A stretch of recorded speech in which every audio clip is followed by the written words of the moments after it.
Google likes it. Number one is, where should people start marketing? Let's start there. If they can't do SEO, or do you think SEO should be the first stop? Where do you think that journey should start for somebody?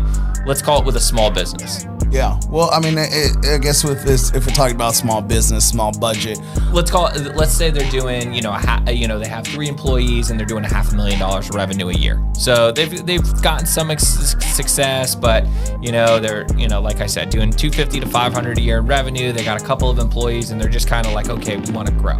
Yeah. What would you suggest for them?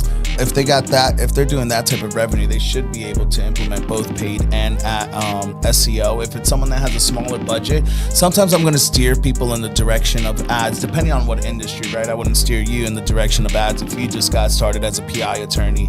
Absolutely not. But I would, it just depends on their budget, but I would probably steer someone towards ads if it's a very small budget, because then what we can do is get them business in the first 3-month time period, and then they can reinvest into the long-term strategy. I always say, if you have the budget to do both, because what you're doing is delaying the inevitable, which is getting number one on Google organically.